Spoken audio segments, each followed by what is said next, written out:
Hey, this is Farmer, and I was going to go ahead and show you guys some of our recent projects, mostly just with some card printing.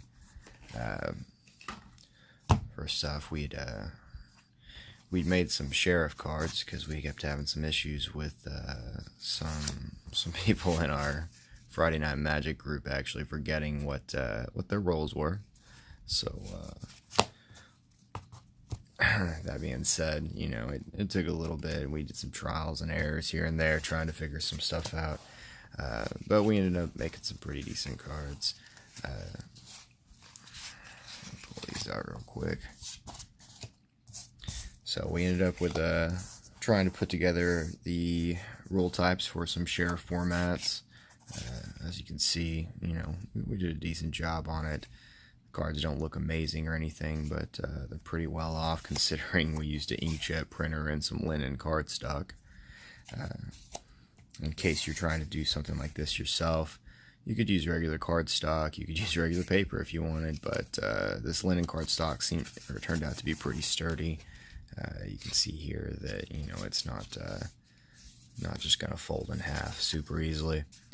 For the most part, my inkjet couldn't handle anything over 75 pounds on that cardstock. Anything more than that, it would have got jammed up.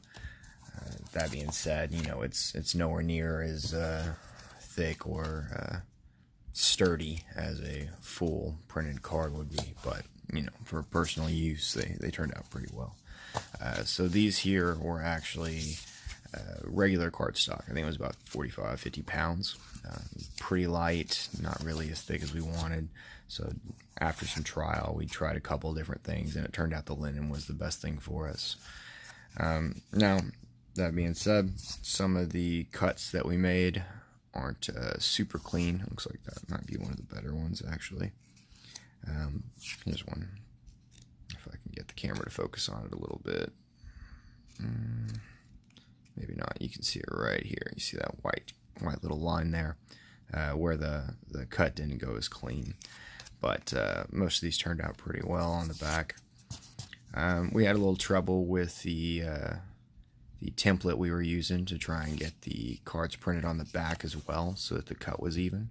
You can see here on this side there's probably a good 2 millimeters of difference compared to this other side of issue, of just lack of darkness on the side, lack of the border. But for the most part, they turned out well. They're all even at least, and we were able to use them for our format.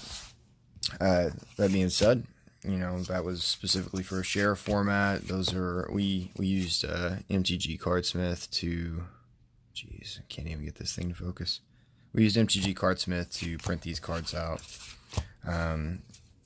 We saw some other potential for this since we were in the middle of changing some formats up, and we looked at Plains Chase, and not most of my people in my group couldn't afford Plains Chase cards, so we ended up printing out some Plains Chase as well. We made the full 46 stack of all the different Plains Chase cards there were. Texture-wise, this is linen, so this is going to be more like your 52 card deck in comparison to your playing cards in comparison to your trading cards. Like that smooth gloss. These Sheriff cards we made, we did put a gloss on. You can see the sheen to it. It did make it a little sturdier, a little thick. We used kind of a spray-on gloss we ended up getting off of Amazon. It worked out okay, but it was a lot of effort for for something that was supposed to be for play. These did not get that gloss, that sheen on them. They are obviously a little flimsier in comparison. So all in all, they turned out pretty well considering.